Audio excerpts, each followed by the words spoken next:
ಓಂ ಶಾಂತಿ ಬಾಪ್ತಾದ ಮಧುಬನ್ ಮುರಳಿ 14/3/2026. ಇಲ್ಲಿ ಬಾಬಾ ಏನು ಹೇಳ್ತಾ ಇದ್ದಾರೆ, ಮಧುರ ಮಕ್ಕಳೇ, ಒಬ್ಬ ತಂದೆಯೇ ನಂಬರ್ 1 ಪಾತ್ರಧಾರಿಯಾಗಿದ್ದಾರೆ. ಅವರು ಪತಿತರನ್ನು ಪಾವನ ಮಾಡುವ ಪಾತ್ರವನ್ನು ಮಾಡುತ್ತಾರೆ. ತಂದೆಯ ತರಹ ಪಾತ್ರವನ್ನು ಮತ್ತಾರು ಮಾಡಲು ಸಾಧ್ಯವಿಲ್ಲ. ಏನು ಹೇಳಿದರು ಬಾಬಾ? ಇಡೀ ವಿಶ್ವದ ಆತ್ಮಗಳನ್ನ ಪಂಚತತ್ವ ಎಲ್ಲದನ್ನೂ ಪಾವನ ಮಾಡ್ತಾರೆ. ಅವ್ರ ಥರ ಇನ್ನೊಬ್ರು ಇರೋಕ್ಕೆ ಸಾಧ್ಯನೇ ಇಲ್ಲ ಅಂತ ಹೇಳ್ತಾರೆ ಬಾಬಾ. ಪ್ರಶ್ನೆ: ಸನ್ಯಾಸಿಗಳ ಯೋಗವು ಶಾರೀರಿಕ ಯೋಗವಾಗಿದೆ.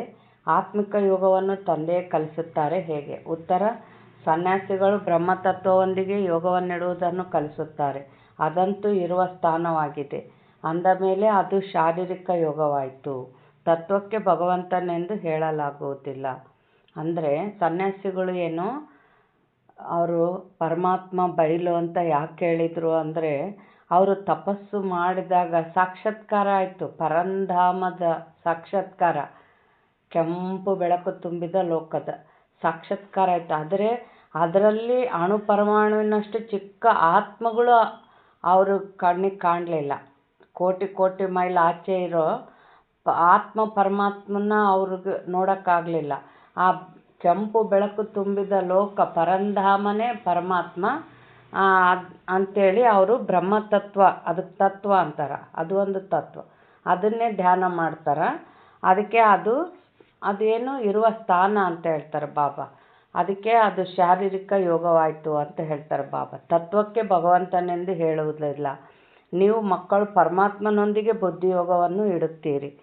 ಆದ್ದರಿಂದ ನಿಮ್ಮ ಯೋಗವು ಆತ್ಮಿಕ ಯೋಗವಾಗಿದೆ. ಈ ಯೋಗವನ್ನು ತಂದೆಯೇ ಕಲಿಸಿಕೊಡುತ್ತಾರೆ. ಮತ್ತಾರು ಕಲಿಸಿಕೊಡಲು ಸಾಧ್ಯವಿಲ್ಲ, ಏಕೆಂದರೆ ಅವರೇ ನಿಮ್ಮ ಆತ್ಮಿಕ ತಂದೆಯಾಗಿದ್ದಾರೆ. ಬಾಬಾ ಏನು ಹೇಳ್ತಾ ಇದ್ದಾರೆ ಇಲ್ಲಿ, ನಾವು ಏನು ಇವಾಗೇನು ಯಾವ ರೀತಿ ಯೋಗ ಮಾಡ್ತೀವಿ? ಆತ್ಮಿಕ ತಂದೆನ ನೆನಪು ಮಾಡ್ತೀವಿ. ಆಮೇಲೆ ಇನ್ನೂ ಒಂದೇನು, ಟ್ರಾನ್ಸ್ಫಾರ್ಮರ್ನ ಕರೆಂಟು ಒಂದು ವಯರ್ ಜೋಡಿಸ್ತೀವಲ್ಲ, ಆ ತಂತಿನೇ ಆ ಕರೆಂಟನ್ನು ಎಳ್ಕೊಂತತೆ. ಅದರಂಗೆ ಇಲ್ಲಿ ನಮ್ಮ ಆತ್ಮನೇ ಪರಮಾತ್ಮನ ಶಕ್ತಿನ ಎಳ್ಕೊಳ್ಳೋದು. ಇಲ್ಲಿ ಆತ್ಮರೂಪದಿಂದ ಧ್ಯಾನ ಮಾಡ್ತೀವಿ ತಂದೆನ. ಇದು ಆತ್ಮಿಕ ಯೋಗ ಅಂತ ಬಾಬಾ ಹೇಳ್ತಾರೆ. ಗೀತೆ: ನೀವು ಪ್ರೀತಿಯ ಸಾಗರ ಆಗಿದ್ದೀರಿ. ಓಂ ಶಾಂತಿ. ಅನೇಕ ಮಕ್ಕಳು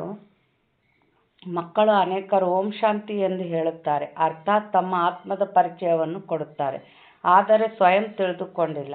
ಓಂ ಶಾಂತಿ ಎಂಬುದಕ್ಕೆ ಅನೇಕ ಅರ್ಥಗಳನ್ನು ಹೇಳುತ್ತಾರೆ. ಓಂ ಎಂದರೆ ಭಗವಂತನೆಂದು ಕೆಲವರು ಹೇಳುತ್ತಾರೆ, ಆದರೆ ಇಲ್ಲ, ಓಂ ಶಾಂತಿ ಎಂದು ಆತ್ಮವೇ ಹೇಳುತ್ತದೆ. ನಾನು ಆತ್ಮನ ಸ್ವಧರ್ಮವೇ ಶಾಂತಿಯಾಗಿದೆ, ಆದ್ದರಿಂದ ನಾನು ಶಾಂತ ಸ್ವರೂಪನಾಗಿದ್ದೇನೆಂದು ಹೇಳುತ್ತಾರೆ. ಇದು ನನ್ನ ಶರೀರವಾಗಿದೆ. ಅಂದರೆ ಓಂ ಅಂದರೆ ನಾನು ಆತ್ಮ, ಶಾಂತಿ ಅಂದರೆ ಶಾಂತ ಸ್ವರೂಪ.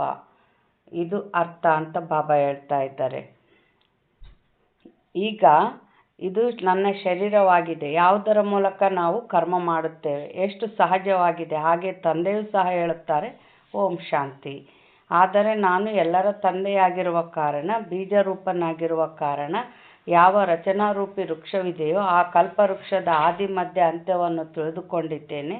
ಹೇಗೆ ನೀವು ಯಾವುದೇ ವೃಕ್ಷವನ್ನು ನೋಡಿದಾಗ ಅದರ ಆದಿ ಮಧ್ಯ ಅಂತ್ಯವನ್ನು ತಿಳಿದುಕೊಳ್ಳುತ್ತೀರಿ, ಆ ಬೀಜವಂತೂ ಜಡವಾಗಿದೆ. ತಂದೆ ತಿಳಿಸುತ್ತಾರೆ, ಈ ಕಲ್ಪವೃಕ್ಷದ ಆದಿ ಮಧ್ಯ ಅಂತ್ಯವನ್ನು ನೀವು ತಿಳಿದುಕೊಳ್ಳಲು ಸಾಧ್ಯವಿಲ್ಲ. ನಾನು ತಿಳಿದುಕೊಂಡಿದ್ದೇನೆ. ನಾವು ತಿಳಿದುಕೊಳ್ಳೋಕೆ ಯಾಕೆ ಸಾಧ್ಯ ಇಲ್ಲ? ನಾವು ಜನನ ಮರಣ ಚಕ್ರದಲ್ಲಿ ಬರ್ತೀವಿ, ನಮಗೆ ಮರು ಅನ್ನೋದು ಬಂದ್ಬಿಡುತ್ತಲ್ಲ. ಇವಾಗ ನೋಡ್ರಿ, ಭಗವಂತನಲ್ಲಿರೋ ಜ್ಞಾನ ಎಲ್ಲ ನಮ್ಮ ಹತ್ರ ಐತೆ. ಆದರೆ ಈ ಶರೀರ ಬಿಟ್ಟು ಇನ್ನೊಂದು ಶರೀರ ತಗೊಂಡ್ವಿ ಅಂದರೆ ಎಲ್ಲ ಮರ್ತು ಬಿಡ್ತೀವಿ. ಆದರೆ ಬಾಬಾ ಜನನ ಮರಣದಲ್ಲಿ ಬರಲ್ಲಲ್ಲ, ಅವ್ರ ಹತ್ರ ಎಲ್ಲ ಜ್ಞಾನನೂ ಅವ್ರ ಹತ್ರ ಇರ್ತದೆ. ಅದಕ್ಕೆ ನನಗೆ ಜ್ಞಾನ ಸಾಗರನೆಂದು ಹೇಳ್ತಾರೆ ಅಂತ ಹೇಳ್ತಾರೆ ಬಾಬಾ. ನೀವು ಮಕ್ಕಳಿಗೆ ಆದಿ ಮಧ್ಯ ಅಂತ್ಯದ ರಹಸ್ಯವನ್ನು ತಿಳಿಸುತ್ತೇನೆ. ಈ ನಾಟಕಕ್ಕೆ ಡ್ರಾಮಾ ಎಂದು ಹೇಳಲಾಗುತ್ತದೆ. ನೀವು ಇದರಲ್ಲಿ ಪಾತ್ರಧಾರಿಗಳಾಗಿದ್ದೀರಿ. ನಾನು ಸಹ ಪಾತ್ರಧಾರಿಯಾಗಿದ್ದೇನೆ. ಮಕ್ಕಳು ಹೇಳುತ್ತಾರೆ, ಏ ತಂದೆಯೇ, ಪತಿತ ಪಾವನನೇ, ಪಾತ್ರಧಾರಿಯಾಗಿ ಬಂದು ನಾವು ಪತಿತರನ್ನು ಪಾವನ ಮಾಡಿ ಎಂದು. ಅದಕ್ಕಾಗಿ ಈಗ ತಂದೆ ತಿಳಿಸುತ್ತಾರೆ, ಮಕ್ಕಳೇ, ನಾನು ನನ್ನ ಪಾತ್ರವನ್ನು ಮಾಡುತ್ತಿದ್ದೇನೆ. ನನ್ನ ಪಾತ್ರವು ಕೇವಲ ಈ ಸಂಗಮದ ಸಮಯದಲ್ಲಿಯೇ ಇದೆ.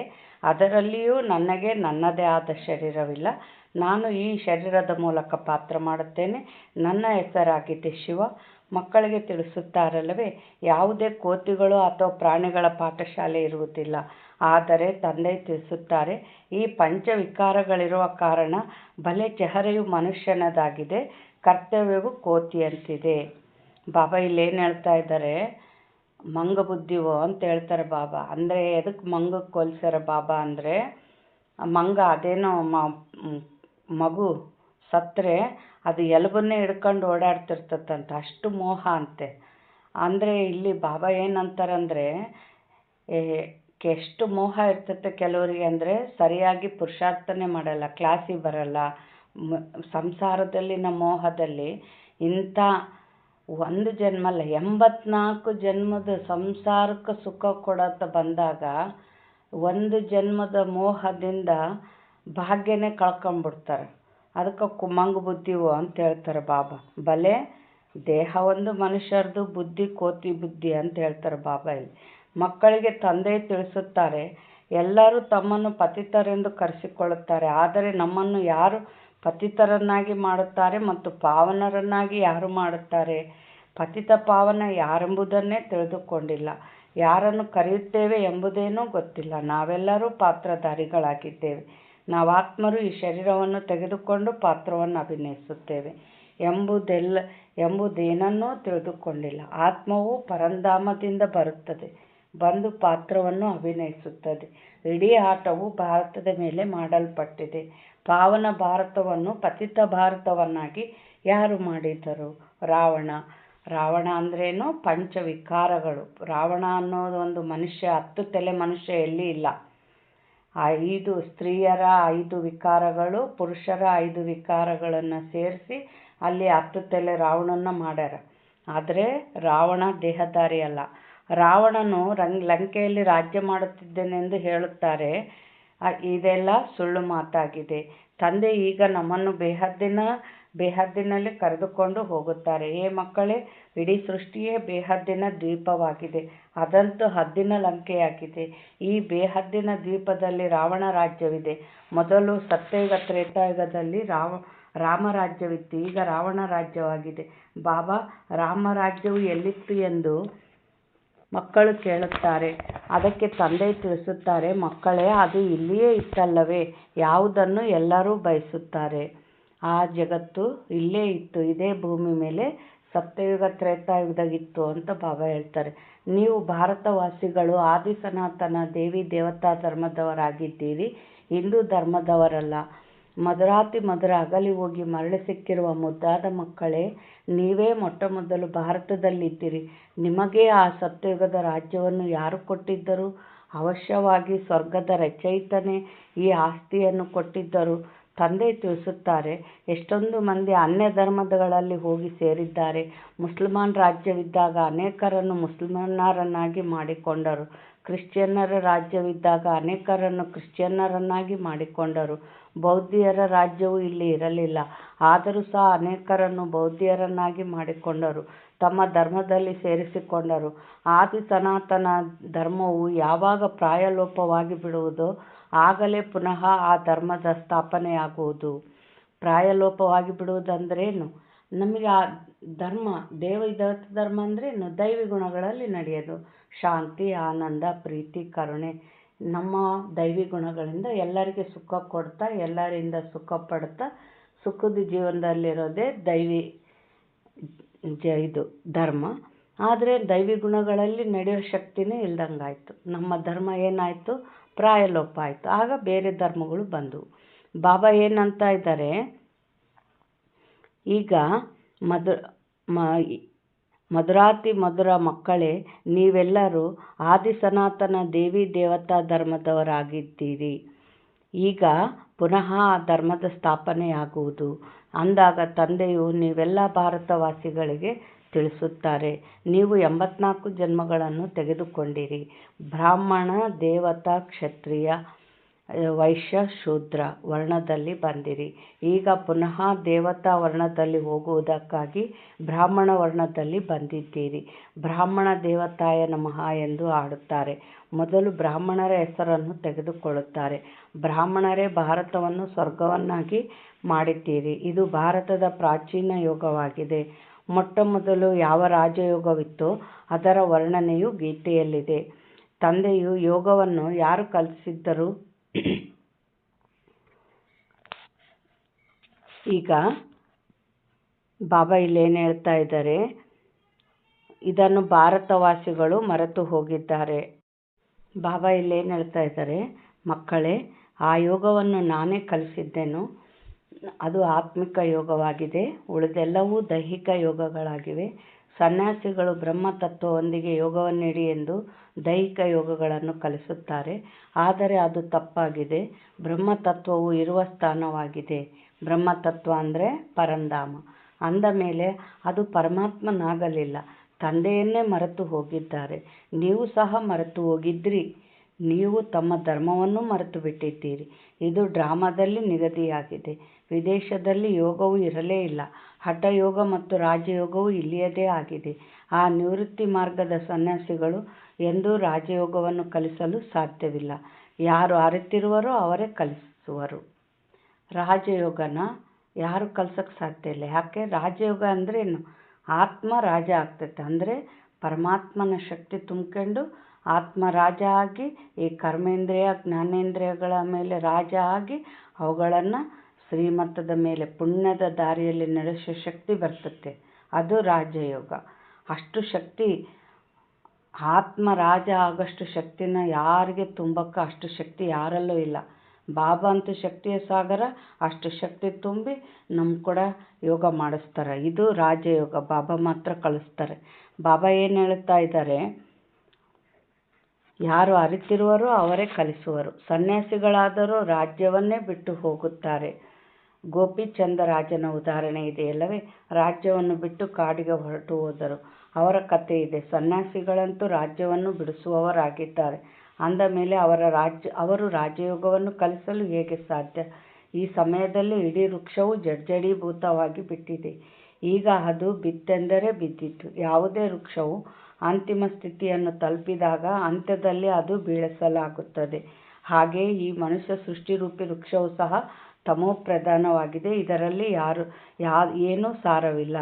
ಇದರ ವಿನಾಶವು ಖಂಡಿತ ಆಗುವುದು. ಅಂದರೆ ಇಲ್ಲಿ ಬಾಬಾ ಏನಂತಾನೆ, ಯಾವುದೇ ಮರ ಗೆದ್ಲತ್ತಿದ ಮರ ಆದರೆ ಏನು ಮಾಡ್ತಾರೆ? ಅದನ್ನು ಕಡ್ದಾಕ್ತಾರೆ. ಟೊಳ್ಳಾಗಿದ್ದರೆ ಗಾಳಿಗೆ ಬಂದು ಬೀಳ್ತತ್ತೆ ಅಂತ ಕಡ್ದಾಕ್ತಾರೆ. ಅದರಂಗೆ ಈಗ ಇದು ಜಗತ್ತು ಏನಾಗ್ಬಿಟ್ಟತ್ತೆ? ನಿಸ್ಸಾರ. ಸಾರನೇ ಇಲ್ಲ. ಆತ್ಮಗಳು ಶಕ್ತಿನೇ ಇಲ್ಲ. ಬದುಕಲೋ ಬೇಡ ಅಂತ ಬದುಕ್ತಾ ಇದ್ದಾವೆ. ಅದಕ್ಕೆ ಬಾಬಾ ಏನು ಮಾಡ್ತಾರೆ, ಇದರ ವಿನಾಶ ಖಂಡಿತ ಆಗ್ತತೆ ಅಂತ ಹೇಳ್ತಾರೆ. ಅದಕ್ಕೆ ಮೊದಲೇ ಆದಿ ಸನಾತನ ದೇವಿ ದೇವತಾ ಧರ್ಮದ ಸ್ಥಾಪನೆಯನ್ನು ಇಲ್ಲಿ ಮಾಡಬೇಕಾಗುವುದು. ಸತ್ಯುಗದಲ್ಲಿ ಯಾರೂ ದುರ್ಗತಿಯಲ್ಲಿರುವುದಿಲ್ಲ. ಇವರು ವಿದೇಶದಲ್ಲಿ ಹೋಗಿ ಯೋಗವನ್ನು ಕಲಿಸುತ್ತಾರೆ. ಆದರೆ ಅವರದು ಅನೇಕ ಪ್ರಕಾರದ ಹಠಯೋಗಗಳಾಗಿವೆ. ಇದು ರಾಜಯೋಗವಾಗಿದೆ. ಇದಕ್ಕೆ ಆತ್ಮಿಕ ಯೋಗವೆಂದು ಹೇಳಲಾಗುತ್ತದೆ. ಅವೆಲ್ಲವೂ ದೈಹಿಕ ಯೋಗಗಳಾಗಿವೆ. ಮನುಷ್ಯರೇ ಮನುಷ್ಯರಿಗೆ ಈ ಯೋಗವನ್ನು ಕಲಿಸುತ್ತಾರೆ. ತಂದೆಯು ಮಕ್ಕಳಿಗೆ ತಿಳಿಸುತ್ತಾರೆ, ನಾನು ನಿಮಗೆ ಒಂದೇ ಬಾರಿ ಈ ರಾಜಯೋಗವನ್ನು ಕಲಿಸುತ್ತೇನೆ. ಖಂಡಿತವಾಗಿ ಮತ್ತಾರೂ ಕಲಿಸಲು ಸಾಧ್ಯವಿಲ್ಲ. ಆತ್ಮಿಕ ತಂದೆಯು ಆತ್ಮಿಕ ಮಕ್ಕಳಿಗೆ ಕಲಿಸುತ್ತಾರೆ. ನನ್ನೊಬ್ಬನನ್ನೇ ನೆನಪು ಮಾಡಿದರೆ ನಿಮ್ಮೆಲ್ಲ ಪಾಪಗಳು ಕಳೆಯುತ್ತವೆ. ಹಠಯೋಗಿಗಳೆಂದು ಈ ರೀತಿ ಹೇಳಲು ಸಾಧ್ಯವಿಲ್ಲ. ತಂದೆಯು ಆತ್ಮಗಳಿಗೆ ತಿಳಿಸುತ್ತಾರೆ. ಇದು ಹೊಸ ಮಾತಾಗಿದೆ. ತಂದೆಯೇ ಈಗ ನಿಮ್ಮನ್ನು ದೇಹಿ ಅಭಿಮಾನಿಗಳನ್ನಾಗಿ ಮಾಡುತ್ತಿದ್ದಾರೆ. ತಂದೆಗೆ ದೇಹವಿಲ್ಲ. ಇವರ ತನುವಿನಲ್ಲಿ ಬರುತ್ತಾರೆ. ಬಂದು ಇವರ ಹೆಸರನ್ನು ಬದಲಾಯಿಸುತ್ತಾರೆ. ಇವರ ಯಾರ್ದು ದಾದಾ ಲೇಖರಾಜ್ ಅಂತಿತ್ತು. ಅವ್ರಿಗೆ ಏನು ಹೆಸರು ಬದಲಾಯಿಸಿದ್ರು? ಬ್ರಹ್ಮ ಅಂತ. ಬ್ರಹ್ಮ ಬಡಿ ಮಾ. ಇವರು ಮರುಜೀವಿಯಾಗಿದ್ದಾರೆ. ಅಂದರೆ ಎಲ್ಲ ರೀತಿ ಪದ್ಧತಿ ಎಲ್ಲ ಬದಲಾಯಿತು ಬಾಬನ ಮಡ್ಲಿಗೆ ಬಂದಮೇಲೆ. ಮೊದಲು ಲೌಕಿಕದಾಗಿದ್ದಾಗ ವಜ್ರ ವ್ಯಾಪಾರಿ ಆಗಿದ್ದರು. ಇವಾಗೇನು ಜ್ಞಾನ ರತ್ನಗಳ ವ್ಯಾಪಾರಿ ಆದರು. ಎಲ್ಲ ಮರುಜೀವಿ ಆದರು. ಹೇಗೆ ಗೃಹಸ್ಥಿಗಳು ಸನ್ಯಾಸಿ ಆದಾಗ ಮರುಜೀವಿ ಆದರು. ಗೃಹಸ್ಥಾಶ್ರಮ ಬಿಟ್ಟು ನಿವೃತ್ತಿ ಮಾರ್ಗವನ್ನು ತೆಗೆದುಕೊಂಡರು ಎಂದರ್ಥ. ಅಂದರೆ ಯಾರಾದರೂ ಸನ್ಯಾಸಿ ಧರ್ಮ ಸ್ವೀಕಾರ ಮಾಡಿದ್ರೆ ಅವ್ರದ್ದು ರೀತಿ ಪದ್ಧತಿ ಎಲ್ಲ ಚೇಂಜ್ ಆಗ್ತೈತಲ್ಲ, ಅದೇ ರೀತಿ ಇಲ್ಲಿ ಕೂಡ ನಮ್ಮದು ಮರುಜೀವ ಅಂದರೆ ಎಲ್ಲದು ರೀತಿ ಪದ್ಧತಿ ಎಲ್ಲವೂ ಚೇಂಜ್ ಆಗ್ತವೆ. ನೀವು ಸಹ ಮರುಜೀವಿಗಳಾಗುವುದರಿಂದ ಹೆಸರು ಬದಲಾಗುತ್ತದೆ. ಯಜ್ಞದ ಆದಿಯಲ್ಲಿ ಎಲ್ಲರಿಗೆ ಅಲೌಕಿಕ ಹೆಸರುಗಳನ್ನಿಡಲಾಗಿತ್ತು. ನಂತರ ಕೆಲವರು ಜ್ಞಾನವನ್ನು ಬಿಟ್ಟು ಹೋದರು, ಆದ್ದರಿಂದ ಹೆಸರಿಡುವುದನ್ನು ನಿಲ್ಲಿಸಲಾಯಿತು. ನೋಡ್ರಿ, ಅಲೌಕಿಕ ಹೆಸರು ಅಂದರೆ ಇವೆಲ್ಲ ಬಾಬಾ ಇಟ್ಟ ಹೆಸರು. ಜಾನಕಿ, ಪ್ರಕಾಶ್ ಮಣಿ, ಮನಮೋಹಿನಿ, ಹೃದಯ ಮೋಹಿನಿ, ರತನ್ ಮೋಹಿನಿ. ನೋಡ್ರಿ ಎಷ್ಟು ಚಂದ ಇದ್ದಾವೆ ಹೆಸರುಗಳು, ಬಾಬಾ ಇಟ್ಟಿದ್ರು. ಆದರೆ ಹೆಸರಿಟ್ಟರು ಕೂಡ ಬಿಟ್ಟೋದ್ರಲ್ಲ ಜ್ಞಾನಕ್ಕೆ, ಅದಕ್ಕೆ ಬಾಬಾ ಏನು ಮಾಡಿಬಿಟ್ರು, ಹೆಸರಿಡೋದನ್ನು ನಿಂದಿರಿಸ್ಬಿಟ್ರು. ಆದ್ದರಿಂದ ತಂದೆ ತಿಳಿಸುತ್ತಾರೆ, ನಾನು ಹೆಸರಿಟ್ಟ ನಂತರ ಮತ್ತೆ ಓಡಿ ಹೋದರೆ ಅದು ವ್ಯರ್ಥವಾಗಿ ಬಿಡುತ್ತದೆ. ಮೊದಲು ಬಂದವರಿಗೆ ಇಟ್ಟಿದ್ದ ಹೆಸರುಗಳು ಬಹಳ ರಮಣೀಕವಾಗಿತ್ತು, ಈಗ ಯಾರಿಗೂ ಇಡುವುದಿಲ್ಲ. ಯಾರು ಸದಾ ನನ್ನ ಮಗುವಾಗಿರುವರೋ ಅವರಿಗೆ ಹೆಸರನ್ನಿಡಲಾಗುವುದು. ಅನೇಕರಿಗೆ ಹೆಸರುಗಳನ್ನಿಟ್ಟಿದ್ದೆವು, ಆದರೆ ಮತ್ತೆ ತಂದೆಗೆ ವಿಚ್ಛೇದನ ನೀಡಿ ಹೊರಟು ಹೋದರು. ಆದ್ದರಿಂದ ಈಗ ಹೆಸರುಗಳನ್ನು ಬದಲಾಯಿಸುವುದಿಲ್ಲ. ತಂದೆ ತಿಳಿಸುತ್ತಾರೆ, ಈ ಜ್ಞಾನವು ಕ್ರಿಶ್ಚಿಯನ್ನರ ಬುದ್ಧಿಯಲ್ಲಿಯೂ ಕುಳಿತುಕೊಳ್ಳುವುದು. ಇಷ್ಟಾದರೂ ತಿಳಿದುಕೊಳ್ಳುತ್ತಾರೆ, ಭಾರತದ ಯೋಗವನ್ನು ನಿರಾಕಾರ ತಂದೆಯೇ ಬಂದು ಕಲಿಸಿದ್ದರು. ತಂದೆಯನ್ನು ನೆನಪು ಮಾಡುವುದರಿಂದಲೇ ಪಾಪಗಳು ಭಸ್ಮವಾಗುತ್ತವೆ ಮತ್ತು ನಾವು ನಮ್ಮ ಮನೆಗೆ ಹೊರಟು ಹೋಗುತ್ತೇವೆ. ಯಾರು ಈ ಧರ್ಮದವರು ಅನ್ಯ ಧರ್ಮಗಳಲ್ಲಿ ಹೋಗಿ ಸೇರಿದ್ದಾರೆಯೋ ಅವರೇ ಮತ್ತೆ ಹಿಂತಿರುಗಿ ಬರುವರು. ನಿಮಗೆ ತಿಳಿದಿದೆ, ಮನುಷ್ಯರು ಯಾರೂ ಮನುಷ್ಯರ ಸದ್ಗತಿ ಮಾಡಲು ಸಾಧ್ಯವಿಲ್ಲ. ಈ ದಾದಾರವರು ಸಹ ಮನುಷ್ಯರಾಗಿದ್ದಾರೆ. ಇವರು ಸಹ ಹೇಳುತ್ತಾರೆ, ನಾನು ಯಾರದೇ ಸದ್ಗತಿ ಮಾಡಲು ಸಾಧ್ಯವಿಲ್ಲ. ಈ ಶಿವ ತಂದೆಯೇ ನಮಗೆ ಕಲಿಸುತ್ತಾರೆ, ನಿನ್ನ ಸದ್ಗತಿಯೂ ಸಹ ನೆನಪಿನಿಂದಲೇ ಆಗುವುದು ಎಂದು. ತಂದೆ ತಿಳಿಸುತ್ತಾರೆ, ಮಕ್ಕಳೇ, ಏ ಆತ್ಮಗಳೇ, ನನ್ನೊಂದಿಗೆ ಯೋಗವನ್ನಿಡಿ, ಆಗ ನಿಮ್ಮ ವಿಕರ್ಮಗಳು ವಿನಾಶವಾಗುತ್ತವೆ. ನೀವು ಮೊದಲು ಸತೋಪ್ರಧಾನ ಪವಿತ್ರರಾಗಿದ್ದಿರಿ, ನಂತರ ತುಕ್ಕು ಸೇರ್ಪಡೆಯಾಗಿದೆ. ನೀವು ಮೊದಲು ದೇವಿ ದೇವತೆಗಳು ಅಂದರೆ 24 ಕ್ಯಾರೆಟ್ ಚಿನ್ನದವರಾಗಿದ್ದಿರಿ, ಈಗ ಸಂಪೂರ್ಣ ಕಬ್ಬಿಣದಂತೆ ಆಗಿಬಿಟ್ಟಿದ್ದೀರಿ. ಈ ಯೋಗವನ್ನು ಕಲ್ಪಕಲ್ಪವೂ ನೀವು ಕಲಿಯಬೇಕಾಗುತ್ತದೆ. ನೀವು ತಿಳಿದುಕೊಂಡಿದ್ದೀರಿ, ನಿಮ್ಮಲ್ಲಿಯೂ ಕೆಲವರು ಪೂರ್ಣ ತಿಳಿದುಕೊಂಡಿಲ್ಲ, ಕೆಲವರು ಅಲ್ಪ ಸ್ವಲ್ಪ ತಿಳಿದುಕೊಂಡಿದ್ದಾರೆ, ಇನ್ನು ಕೆಲವರಂತೂ ಕೇವಲ ಇಲ್ಲಿ ಏನು ಕಲಿಸುತ್ತಾರೆಂದು ನೋಡಲು ಬರುತ್ತಾರೆ. ಬ್ರಹ್ಮಕುಮಾರ ಕುಮಾರಿಯರಂತೂ ಅನೇಕರಿದ್ದಾರೆ. ಅಂದ ಮೇಲೆ ಅವಶ್ಯವಾಗಿ ಪ್ರಜಾಪಿತ ಬ್ರಹ್ಮನು ಇರಬೇಕಲ್ಲವೇ? ಅವರಿಗೆ ಇಷ್ಟೊಂದು ಮಂದಿ ಮಕ್ಕಳು ಇದ್ದಾರೆ. ಅಂದ ಮೇಲೆ ಅವಶ್ಯವಾಗಿ ಏನೋ ಇರಬೇಕೆಂದು ಹೋಗಿ ಏನೋ ಇರಬೇಕು, ಅಲ್ಲಿ ಹೋಗಿ ಕೇಳಬೇಕು ಎಂದು ಕೆಲವರು ಬರುತ್ತಾರೆ. ನಿಮಗೆ ಪ್ರಜಾಪಿತ ಬ್ರಹ್ಮನಿಂದ ಏನು ಸಿಗುತ್ತದೆ ಎಂದು ಕೇಳಬೇಕಲ್ಲವೇ? ಆದರೆ ಮನುಷ್ಯರಿಗೆ ಇಷ್ಟಾದರೂ ಬುದ್ಧಿಯಿಲ್ಲ. ವಿಶೇಷವಾಗಿ ಭಾರತಕ್ಕೆ ಹೇಳುತ್ತಾರೆ, ಕಲ್ಲು ಬುದ್ಧಿಯವರಿಂದ ಪಾರಸ ಬುದ್ಧಿಯವರು, ಪಾರಸ ಬುದ್ಧಿಯವರಿಂದ ಕಲ್ಲು ಬುದ್ಧಿಯವರೆಂದು ಗಾಯನವಿದೆ. ಸತ್ಯ ತ್ರೇತಾಯುಗದಲ್ಲಿ ಪಾರಸ ಬುದ್ಧಿಯವರಾಗಿದ್ದಿರಿ, ನಂತರ ಬೆಳ್ಳಿಯ ಸಮಾನರಾದಿರಿ. ಆಗ 2 ಕಲೆಗಳು ಕಡಿಮೆಯಾಯಿತು, ಆದ್ದರಿಂದ ಚಂದ್ರವಂಶೀಯರು ಎಂದು ಹೆಸರು ಬಂದಿತು, ಏಕೆಂದರೆ ಅನುತ್ತೀರ್ಣರಾದರು. ಇದು ಸಹ ಪಾಠಶಾಲೆಯಾಗಿದೆ. ಏನು ಹೇಳ್ತಾರೆ ಬಾಬಾ? ಚಂದ್ರವಂಶೀಯ ಅಂತ ಯಾಕೆ ಹೆಸರು ಬಂತು ತ್ರೇತಾಯುಗದವ್ರಿಗೆ ಅಂದರೆ, ಯಾರು 63 ಜನ್ಮಗಳ ಪಾಪನ ಸಂಪೂರ್ಣ ಭಸ್ಮ ಮಾಡ್ಕೊಳ್ಳಲು ಅವರೇನು ಫೇಲ್ ಆದಂಗೆ, ಅವರಿಗೆ ಏನಂತ ಕರೀತಾರೆ? ಕ್ಷತ್ರಿಯರು, ಚಂದ್ರವಂಶೀಯರು ಅಂತ ಕರೀತಾರೆ. 2 ಕಲೆ ಕಡಿಮೆ ಆಗ್ತದೆ ಅಂತ ಬಾಬಾ ಹೇಳ್ತಾ ಇದ್ದಾರೆ. ಈಗ ಇದು ಸಹ ಪಾಠಶಾಲೆಯಾಗಿದೆ. 33 ಅಂಕಗಳಿಗಿಂತ ಯಾರು ಕೆಳಗಿರುವರೋ ಅವರು ಅನುತ್ತೀರ್ಣರಾಗುತ್ತಾರೆ.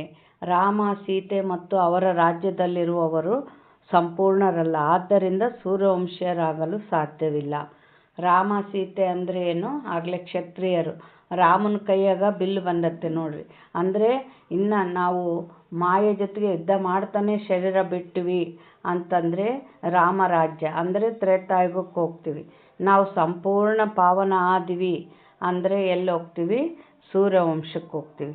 ಬಾಬಾ ಏನು ಹೇಳ್ತಾ ಇದ್ದಾರೆ? ಇಷ್ಟು ದೊಡ್ಡ ಪರೀಕ್ಷೆ ಇದೆ ಅಂದ ಮೇಲೆ ಯಾರಾದರೂ ಅನುತ್ತೀರ್ಣರಾಗಿ ಆಗುತ್ತಾರಲ್ಲವೇ? ಮೊದಲು ICSನ ಪರೀಕ್ಷೆಯು ಬಹಳ ಕಷ್ಟಕರವಾಗಿರುತ್ತಿತ್ತು. ಎಲ್ಲರೂ ಓದಲು ಸಾಧ್ಯವಾಗುತ್ತಿರಲಿಲ್ಲ. ಕೆಲವರೇ ತೇರ್ಗಡೆಯಾಗುತ್ತಿದ್ದರು.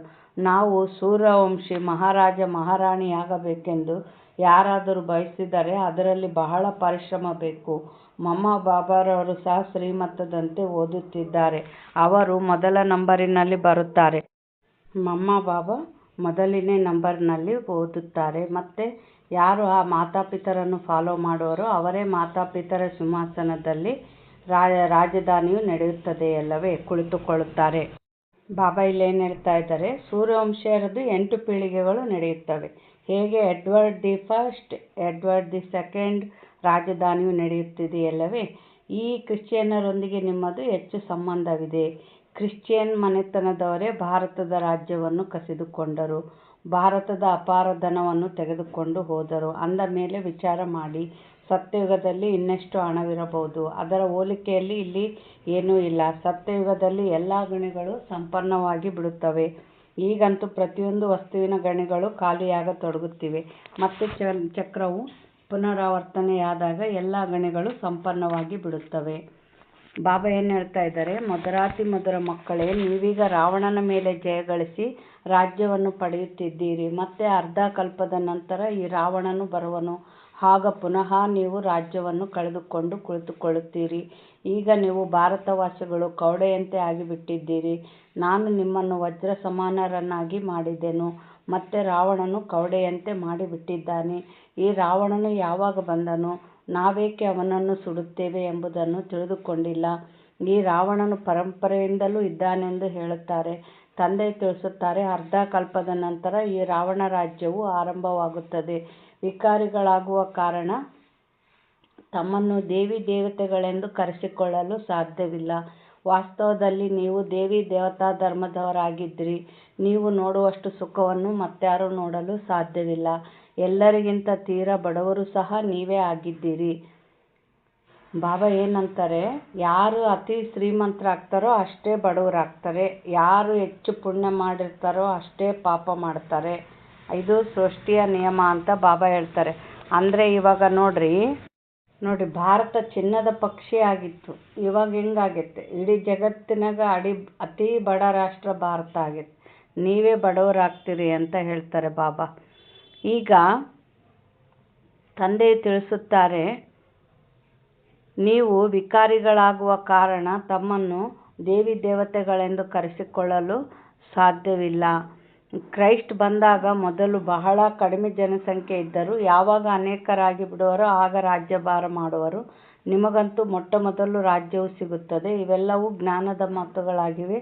ತಂದೆ ತಿಳಿಸುತ್ತಾರೆ, ಏ ಆತ್ಮಗಳೇ, ತಂದೆಯಾದ ನನ್ನನ್ನು ನೆನಪು ಮಾಡಿ. ಅರ್ಧ ಕಲ್ಪ ನೀವು ದೇಹಾಭಿಮಾನಿಯಾಗಿದ್ದಿರಿ, ಈಗ ದೇಹಿಯ ಅಭಿಮಾನಿಯಾಗಿ ಪದೇ ಪದೇ ಇದನ್ನು ಮರೆತು ಬಿಡುತ್ತೀರಿ. ಏಕೆಂದರೆ ಅರ್ಧ ಕಲ್ಪದಿಂದ ಆತ್ಮದಲ್ಲಿ ತುಕ್ಕು ಏರಿದೆ. ಈ ಸಮಯದಲ್ಲಿ ನೀವು ಬ್ರಾಹ್ಮಣರು ಸಿಕ್ಕೆಯಾಗಿದ್ದೀರಿ. ಸಿಕ್ಕೆ ಜುಟ್ಟು ಅಂದರೆ ಜುಟ್ಟು ಬ್ರಾಹ್ಮಣರು ನೋಡಿದರೆ ಎಷ್ಟು ಗೌರವ ಬರ್ತೈತಲ್ಲ ನಮಗೆ. ಅಂದರೆ ನೀವು ಕೂಡ ಅಷ್ಟು ಗೌರವ, ಶ್ರೇಷ್ಠ ಆತ್ಮಗಳು ಅಂತ ಹೇಳ್ತಾರೆ ಬಾಬಾ. ನೀವು ಎಲ್ಲರಿಗಿಂತ ಉತ್ತಮರಾಗಿದ್ದೀರಿ. ಸನ್ಯಾಸಿಗಳು ಬ್ರಹ್ಮತತ್ವದೊಂದಿಗೆ ಯೋಗವನ್ನಿಡುತ್ತಾರೆ. ಅದರಿಂದ ವಿಕರ್ಮಗಳು ವಿನಾಶವಾಗುವುದಿಲ್ಲ. ಪ್ರತಿಯೊಬ್ಬರೂ ಸತೋ ರಜೋ ತಮೋ ಪ್ರಧಾನರಾಗಿ ಬಿಡುವರೋ ಆಗ ತಂದೆಯು ಬಂದು ಎಲ್ಲರನ್ನೂ ಸತೋಪ್ರಧಾನರನ್ನಾಗಿ ಮಾಡುತ್ತಾರೆ. ಅರ್ಥಾತ್ ಎಲ್ಲರ ಜ್ಯೋತಿಯು ಜಾಗೃತವಾಗುತ್ತದೆ. ಪ್ರತಿಯೊಂದು ಆತ್ಮನಿಗೆ ತನ್ನದೇ ಆದ ಪಾತ್ರವು ಸಿಕ್ಕಿದೆ. ನೀವು ಹೀರೋ ಪಾತ್ರಧಾರಿಗಳಾಗಿದ್ದೀರಿ. ನೀವು ಭಾರತವಾಸಿಗಳು ಎಲ್ಲರಿಗಿಂತ ಶ್ರೇಷ್ಠರಾಗಿದ್ದೀರಿ. ನೀವೇ ರಾಜ್ಯವನ್ನು ಪಡೆಯುತ್ತೀರಿ ಮತ್ತು ಕಳೆದುಕೊಳ್ಳುತ್ತೀರಿ. ಮತ್ಯಾರೂ ರಾಜ್ಯವನ್ನು ಪಡೆಯುವುದಿಲ್ಲ. ಅವರಂತೂ ಬಾಹುಬಲದಿಂದ ರಾಜ್ಯವನ್ನು ತೆಗೆದುಕೊಳ್ಳುತ್ತಾರೆ. ತಂದೆ ತಿಳಿಸುತ್ತಾರೆ, ಯಾರು ವಿಶ್ವದ ಮಾಲೀಕರಾಗಿದ್ದರೋ ಅವರೇ ಆಗುವರು. ಆದ್ದರಿಂದ ಸತ್ಯವಾದ ರಾಜಯೋಗವನ್ನು ತಂದೆ ವಿನಃ ಮತ್ಯಾರೂ ಕಲಿಸಲು ಸಾಧ್ಯವಿಲ್ಲ. ಏನೆಲ್ಲವನ್ನು ಕಲಿಸುತ್ತಾರೆಯೋ ಅವೆಲ್ಲವೂ ಆ ಯಥಾರ್ಥ ಯೋಗಗಳಾಗಿವೆ. ಅದರಿಂದ ಯಾರೂ ಹಿಂತಿರುಗಿ ಹೋಗಲು ಸಾಧ್ಯವಿಲ್ಲ. ಈಗ ಅಂತ್ಯವಾಗಿದೆ. ಎಲ್ಲರೂ ದುಃಖದಿಂದ ಮುಕ್ತರಾಗುತ್ತಾರೆ. ಮತ್ತೆ ನಂಬರ್ ವಾರ್ ಬರಬೇಕಾಗಿದೆ. ಮೊದಲು ಸುಖವನ್ನು ಯಾರು ನೋಡುವರು ಮತ್ತು ನಂತರ ದುಃಖವನ್ನು ನೋಡುವರು. ಇವೆಲ್ಲವೂ ತಿಳಿದುಕೊಳ್ಳುವ ಮಾತುಗಳಾಗಿವೆ. ಬಾಬಾ ಏನು ಹೇಳ್ತಾ ಇದ್ದಾರೆ, ನಂಬರ್ ವಾರ್ ಆಗಿ ಬರ್ತಾರೆ ಅಂತ ಹೇಳಿದರು ಬಾಬಾ. ಅಂದರೆ ಏನು? ನಾವು ಯಾವ ಆಧಾರದ ಮೇಲೆ ಜನ್ಮ ತಗೊತೀವಿ ಅಂದರೆ ನೋಡ್ರಿ, ಈಗ ಇದೆಲ್ಲ ವಿನಾಶ ಆಗ್ತೈತೆ, ಆಮೇಲೆ 10 ವರ್ಷ ಮಳೆ ಬರ್ತೈತೆ, ಇದೆಲ್ಲ ಸ್ವಚ್ಛ ಆಗ್ತೈತೆ. ಅದಾದಮೇಲೆ ಬಾಬಾ ಏನು ಮಾಡ್ತಾರೆ, 100% ದೈವಶಕ್ತಿ ತುಂಬ್ತಾರೆ. ಆದರೆ 100% ದೈವಶಕ್ತಿ ತುಂಬಿದ ಭೂಮಿ ಯಾರನ್ನ ಆಕರ್ಷಣೆ ಮಾಡ್ತೈತೆ, ಯಾವ ಆತ್ಮಗಳನ್ನ ಆಕರ್ಷಣೆ ಮಾಡ್ತೈತೆ? 100% ದೈವಶಕ್ತಿ ತುಂಬ್ಕೊಂಡವ್ರನ್ನ ಮಾತ್ರ. ಒಂದು 500 ವರ್ಷ ಆದಮೇಲೆ ಇದು ಏನಾಗ್ತೈತೆ, ದೈವಶಕ್ತಿ 90ರಷ್ಟು ಆಗ್ತೈತೆ. ಆಗ 90 ತುಂಬ್ಕೊಂಡವ್ರು ಇಳಿತಾರೆ. ಈ ರೀತಿ ಕಡಿಮೆ ದೈವಶಕ್ತಿ ತುಂಬ್ಕೊಂಡವರು ಕಡಿಮೆ ಸಂಪತ್ತಿದ್ದಾಗ ಎಳಿತಾರೆ, ಅಂದರೆ ತ್ರೇತಾಯುಗದಲ್ಲಿ ಬರ್ತಾರೆ. ಹೀಗೆ ನಂಬರ್ ವಾರ್ ಬರ್ತೀರಿ ಅಂತ ಇಲ್ಲಿ ಬಾಬಾ ಹೇಳ್ತಾ ಇದ್ದಾರೆ. ಈಗ ಕೈ ಕೆಲಸ ಮಾಡುತ್ತಿರಲಿ, ಬುದ್ಧಿಯು ನೆನಪು ಮಾಡುತ್ತಿರಲಿ ಎಂದು ಹೇಳಲಾಗುತ್ತದೆ. ಕೈಗಳಿಂದ ಕೆಲಸ ಕಾರ್ಯಗಳನ್ನು ಮಾಡುತ್ತಾ ಇರಿ, ಆದರೆ ಬುದ್ಧಿಯು ಮಾತ್ರ ತಂದೆಯೊಂದಿಗಿರಲಿ. ನೀವಾತ್ಮರು ಒಬ್ಬ ಪ್ರಿಯತಮನ ಪ್ರಿಯತಮೆಯರಾಗಿದ್ದೀರಿ. ಆ ಪ್ರಿಯತಮನು ಈಗ ಬಂದಿದ್ದಾರೆ. ಎಲ್ಲ ಪ್ರಿಯತಮೆಯರನ್ನು ಪವಿತ್ರ ಹೂಗಳನ್ನಾಗಿ ಮಾಡಿ ಕರೆದುಕೊಂಡು ಹೋಗುತ್ತಾರೆ. ಬೇಹದ್ದಿನ ಪ್ರಿಯತಮನಿಗೆ ಎಲ್ಲರೂ ಬೇಹದ್ದಿನ ಪ್ರಿಯತಮೆಯರಾಗಿದ್ದೀರಿ. ನಾನು ಎಲ್ಲರನ್ನೂ ಕರೆದುಕೊಂಡು ಹೋಗುತ್ತೇನೆ ಎಂದು ತಂದೆ ತಿಳಿಸುತ್ತಾರೆ. ನಂತರ ನಂಬರ್ ವಾರ್ ಪುರುಷಾರ್ಥದನುಸಾರ ಹೋಗಿ ಪದವಿಯನ್ನು ಪಡೆಯುತ್ತೀರಿ. ಭಲೆ ಗೃಹಸ್ಥ ವ್ಯವಹಾರದಲ್ಲಿರಿ, ಮಕ್ಕಳನ್ನು ಸಂಭಾಲನೆ ಮಾಡಿ. ಬಾಬಾ ಏನು ಹೇಳ್ತಾ ಇದ್ದಾರೆ, ಸಂಭಾಲನೆ ಮಾಡ್ರಿ ಅಂತಾರೆ. ಅಂದ್ರೇನು, ಇವಾಗ ಎಲ್ಲರ ಜೊತೆಗೆ ಲೆಕ್ಕಾಚಾರ ಏನೈತೆ ಎಲ್ಲ ಚುಕ್ತ ಆಗಬೇಕು. ಇವಾಗ ನಮ್ಮ ಮಡ್ಲಾಗ ಮಕ್ಳು ಯಾಕೆ ಜನ್ಮ ತಗೊಂಡಾರೆ, ಒಂದು ಜನ್ಮದ ನಾವು ಅವ್ರ ಮಡ್ಲಲ್ಲಿ ಜನ್ಮ ತಗೊಂಡಿದ್ವಿ, ನಮ್ಮನ್ನು ಸಾಕಿ ಬೆಳೆಸ್ಯಾರೆ. ಇವಾಗ ಅದು ಲೆಕ್ಕಾಚಾರ ಐತೆ, ನಾವು ಅವರಿಗೆ ಈಗ ಲೆಕ್ಕಾಚಾರ ತೀರಿಸ್ಬೇಕು, ಅವ್ರನ್ನೂ ಸಾಕಿ ಬೆಳೆಸ್ಬೇಕು. ಇವಾಗ ಲೆಕ್ಕಾಚಾರ ಎಲ್ಲ ಚುಕ್ತ ಮಾಡ್ಕೊಂಬ್ಲಾರ್ದಂಗೆ ಎಲ್ಲಿಗೆ ಹೋಗೋಕ್ಕಾಗ್ತೈತೆ, ಎಲ್ಲಿಗಿಲ್ಲ. ಅದಕ್ಕೆ ಇಲ್ಲೇ ಇರ್ರಿ, ಗೃಹಸ್ಥ ವ್ಯವಹಾರದಲ್ಲಿರ್ರಿ, ಎಲ್ಲ ಸಂಭಾಲನೆ ಮಾಡಿರಿ, ಅಲ್ಲೇ ಆ ಮುಕ್ತಿ, ಜೀವನ ಮುಕ್ತಿ ಪಡೀರಿ ಅಂತ ಹೇಳ್ತಾರೆ ಬಾಬಾ. ಏ ಆತ್ಮ, ನಿನ್ನ ಮನಸ್ಸು ತಂದೆಯ ಕಡೆ ಇರಲಿ. ಇದೇ ನೆನಪಿನ ಅಭ್ಯಾಸ ಮಾಡುತ್ತಾ ಇರಿ. ಮಕ್ಕಳಿಗೆ ತಿಳಿದಿದೆ, ನಾವೀಗ ತಂದೆಯನ್ನು ನೆನಪು ಮಾಡುವುದರಿಂದ ಸ್ವರ್ಗವಾಸಿಗಳಾಗುತ್ತೇವೆ. ವಿದ್ಯಾರ್ಥಿಗಳಂತೂ ಬಹಳ ಖುಷಿಯಲ್ಲಿರಬೇಕು. ಇದು ಬಹಳ ಸಹಜವಾಗಿದೆ. ಗ್ರಾಮಾನುಸಾರ ಎಲ್ಲರಿಗೆ ಮಾರ್ಗವನ್ನು ತಿಳಿಸಬೇಕಾಗಿದೆ. ಯಾರೊಂದಿಗೂ ವಾದ ವಿವಾದ ಮಾಡುವ ಅವಶ್ಯಕತೆ ಇಲ್ಲ. ಬುದ್ಧಿಯಲ್ಲಿ ಈ ಸಂಪೂರ್ಣ ಜ್ಞಾನ ಬಂದು ಬಿಟ್ಟಿದೆ. ಮನುಷ್ಯರು ಕಾಯಿಲೆಯಿಂದ ಮುಕ್ತರಾದಾಗ ಅಭಿನಂದನೆಗಳನ್ನು ತಿಳಿಸುತ್ತಾರೆ. ಇಲ್ಲಂತೂ ಇಡೀ ಪ್ರಪಂಚವೇ ರೋಗಿಯಾಗಿದೆ. ಸ್ವಲ್ಪ ಸಮಯದಲ್ಲಿಯೇ ಎಲ್ಲರೂ ರೋಗಗಳಿಂದ ಮುಕ್ತರಾಗಿ ಬಿಡುತ್ತೀರಿ. ಆಗ ಜಯ ಜಯಕಾರ ಆಗಿಬಿಡುವುದು ಒಳ್ಳೆಯದು. ಮಧುರಾತಿ ಮಧುರ. ಅಗಲಿ ಹೋಗಿ ಮರಳಿ ಸಿಕ್ಕಿರುವ ಮಕ್ಕಳ ಪ್ರತಿ ಮಾತ್ಪಿತಾ ಬಾಪ್ದಾದರವರ ನೆನಪು, ಪ್ರೀತಿ ಹಾಗೂ ಸುಪ್ರಭಾತ. ಆತ್ಮಿಕ ತಂದೆಯಿಂದ ಆತ್ಮಿಕ ಮಕ್ಕಳಿಗೆ ನಮಸ್ತೆ. ಆತ್ಮಿಕ ಮಕ್ಕಳಿಂದ ಆತ್ಮಿಕ ತಂದೆ ತಾಯಿಗೆ ನೆನಪು, ಪ್ರೀತಿ ಹಾಗೂ ಸುಪ್ರಭಾತ. ನಮಸ್ತೆ ನಮಸ್ತೆ ನಮಸ್ತೆ. ಧಾರಣೆಗಾಗಿ ಮುಖ್ಯ ಸಾರ. ಸತ್ಯವಾದ ಪ್ರಿಯತಮೆಯರಾಗಿ ಕೈಗಳಿಂದ ಕೆಲಸ ಮಾಡುತ್ತಾ ಬುದ್ಧಿಯಿಂದ ಪ್ರಿಯತಮನನ್ನು ನೆನಪು ಮಾಡುವ ಅಭ್ಯಾಸ ಮಾಡಬೇಕಾಗಿದೆ. ತಂದೆಯ ನೆನಪಿನಿಂದ ನಾವು ಸ್ವರ್ಗವಾಸಿಗಳಾಗುತ್ತಿದ್ದೇವೆ ಎಂಬ ಖುಷಿಯಲ್ಲಿರಬೇಕಾಗಿದೆ. ಬಾಬಾ ಏನು ಹೇಳ್ತಾ ಇದ್ದಾರೆ, ಕರ್ಮಯೋಗಿ ಕೈ ಕೆಲಸ ಮಾಡ್ತಾ ಇರಬೇಕು, ಬುದ್ಧಿ ಭಗವಂತನ ನೆನಪು ಮಾಡ್ತಾ ಇರಬೇಕು. ಯಾಕೆಂದರೆ ಕುಳಿತುಕೊಂಡು ಎಷ್ಟೊತ್ತು ಕೂತು ಮಾಡೋಕ್ಕಾಗ್ತೈತೆ? 2 ತಾಸು ಮಾಡ್ತೀವ, 3 ತಾಸು ಮಾಡ್ತೀವ? 63 ಜನ್ಮದ ಪಾಪ ಐತೆ, ಇಷ್ಟು ಸಾಕಾಗ್ತೈತ ನಾವು ಪಾವನ ಆಗಕ್ಕೆ? ಅದಕ್ಕೆ ಅಜಪ ಇರಬೇಕು. ಅದಕ್ಕೆ ನಿರಂತರ ನನ್ನ ನೆನಪು ಮಾಡಿರಿ ಅಂತಾರೆ ಬಾಬಾ. ಸೂರ್ಯವಂಶಿ ರಾಜಧಾನಿಯಲ್ಲಿ ಸಿಂಹಾಸನ ಅಧಿಕಾರಿಗಳಾಗಲು ಮಾತಾಪಿತರನ್ನು ಸಂಪೂರ್ಣ ಫಾಲೋ ಮಾಡಬೇಕಾಗಿದೆ. ತಂದೆಯ ಸಮಾನ ಜ್ಞಾನಪೂರ್ಣರಾಗಿ ಎಲ್ಲರಿಗೆ ಮಾರ್ಗವನ್ನು ತಿಳಿಸಬೇಕಾಗಿದೆ. ಬಾಬಾ ಏನು ಹೇಳ್ತಾ ಇದ್ದಾರೆ ಅಂದರೆ ಮಾತಾಪಿತರನ್ನು ಫಾಲೋ ಮಾಡಿರಿ ಅಂತಾರೆ. ಅವ್ರು ಯಾವ ಥರ ಪುರುಷಾರ್ಥ ಮಾಡಿದರು? ಮಮ್ಮ 2 ಗಂಟೆಗೆ ಹೇಳ್ತಿದ್ರು, ಹೌದಾ? ಎಷ್ಟು ಸೇವೆ ಮಮ್ಮ ಮಾಡಿದಷ್ಟು ಸೇವೆ ಯಾರು ಮಾಡೋಕ್ಕೆ ಸಾಧ್ಯ ಇಲ್ಲ ಅಂತ ಹೇಳ್ತಾರೆ ಬಾಬಾ. ಈ ಥರ ಅಂದರೆ ಬುದ್ಧಿಯಲ್ಲಿ ಬರಬೇಕು, ನನ್ನ ಪುರುಷಾರ್ಥ ಹೇಗಿದೆ, ನಾನು ಯಾವ ಪದವಿ ಪಡೆಯಬಲ್ಲೆ, ಚೆನ್ನಾಗಿ ವಿಚಾರಗಳು ಬರಬೇಕು. ಯಾಕಂದರೆ ಕೆಲವರು ಅಮೃತ ವೇಳೆ ಕೂಡ ಎದ್ದೋಳಲ್ಲ. ಸತ್ಯುಗಕ್ಕೆ ಬರೋರು ಕೈ ಎತ್ತಿರಿ ಅಂದರೆ ಕೈ ಎತ್ತುತ್ತಿರ್ತಾರೆ. ನಾವು ಸತ್ಯುಗಕ್ಕೆ ಬರ್ತೀವಿ ಅಂತಾರೆ. ಬರೋಕ್ಕೆ ಬೇಡ ಅನ್ನಲ್ಲ. ನಾಳೆ ಸಾಕ್ಷಾತ್ಕಾರ ಆಗ್ತೈತೆ ವಿನಾಶದ ಟೈಮ್ನಾಗ, ನಮ್ದು ಏನು ಪದವಿ, ಎಲ್ಲಿ ಬರ್ತೀವಿ ಅಂತ. ಆವಾಗ ಅಳಬೇಕಾಗ್ತೈತೆ. ಮುಂಚೆ ಚೆನ್ನಾಗಿ ವಿಚಾರ ಮಾಡಿ ಅದಕ್ಕೆ ತಕ್ಕಂಥ ಪುರುಷಾರ್ಥ ಮಾಡಬೇಕು ನಾವು. ವರದಾನ: ಕಿರೀಟ ಹಾಗೂ ತಿಲಕವನ್ನು ಧಾರಣೆ ಮಾಡಿಕೊಂಡು ಬಾಪ್ದಾದರವರ ಸಹಯೋಗಿಯಾಗುವ ಹೃದಯ ಸಿಂಹಾಸನ ಅಧಿಕಾರಿ ಭವ. ವರದಾನದ ಸಾರ.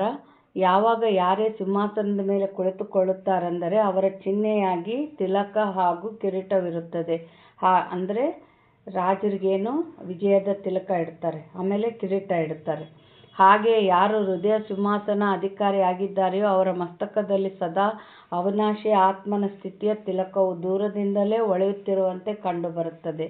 ಇಲ್ಲಿ ಯಾವ ತಿಲಕ ಇರಬೇಕು ನಮ್ಗೆ ಇವಾಗ ಸಂಗಮ ಯುಗದಾಗ? ಆತ್ಮ ತಿಲಕ, ಅಂದರೆ ಸದಾ ಆತ್ಮಿಕ ಸ್ಥಿತಿ. ಆಮೇಲೆ ಕಿರೀಟ ಅಂದರೆ ಪವಿತ್ರತೆಯ ಕಿರೀಟ. ನೋಡ್ರಿ, ಸರ್ವ ಆತ್ಮರ ಕಲ್ಯಾಣ ಶುಭ ಭಾವನೆಯು ಅವರ ಕಣ್ಣುಗಳಿಂದ ಅಥವಾ ಮುಖದಿಂದ ಕಾಣಿಸುತ್ತದೆ. ಅವರ ಪ್ರತಿ ಸಂಕಲ್ಪ, ವಚನ ಹಾಗೂ ಕರ್ಮವು ತಂದೆಯ ಸಮಾನವಾಗಿ ಇರುತ್ತದೆ. ಸ್ಲೋಗನ್: ಸರಳ ನೆನಪಿಗಾಗಿ ಸರಳತೆಯ ಗುಣವನ್ನು ಧಾರಣೆ ಮಾಡಿಕೊಳ್ಳಿ, ಸಂಸ್ಕಾರಗಳನ್ನು ಸರಳ ಮಾಡಿಕೊಳ್ಳಿ.